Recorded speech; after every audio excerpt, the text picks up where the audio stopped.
नहमदुहु व नुसल्ली अला रसूलिहिल करीम अम्मा बाद अऊज़ु बिल्लाहि मिनश्शैतानिर रजीम बिस्मिल्लाहिर रहमानिर रहीम।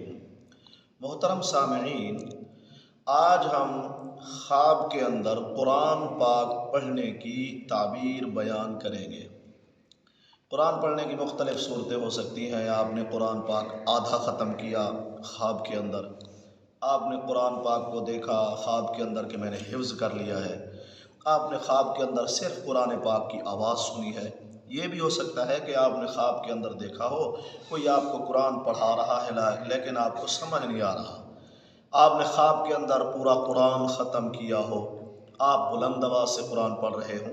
मुख्तलिफ़ कैफियतें हैं, सूरतें हैं कुरान पाक देखने की ख्वाब के अंदर, इसकी ताबीर भी मुख्तलिफ है।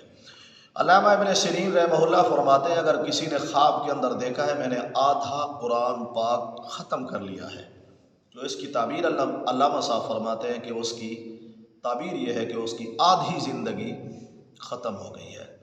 और अगर किसी ने ख्वाब के अंदर देखा है कि मैं कुरान पाक हिफ्ज़ कर रहा हूँ, कुरान को अपने सीने में महफूज कर रहा हूँ, तो दलील यह है कि मुस्तक़बिल में या उसकी मौजूदा कैफियत यही होगी कि बंदा अमानतदार होगा, अमानत को महफूज रखता होगा जिस तरह उसने कुरान पाक को सीने के अंदर महफूज किया हुआ है।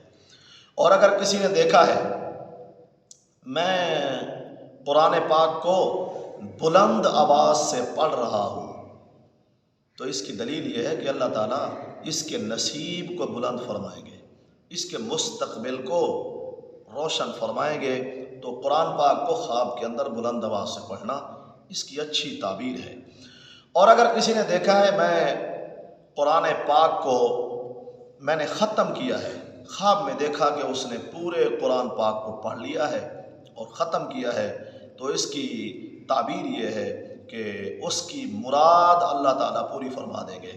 उसके दिल के अंदर कोई मुराद है तो इसकी ताबीर ये है कि अल्लाह ताला उसकी मुराद को पूरा फरमा देंगे।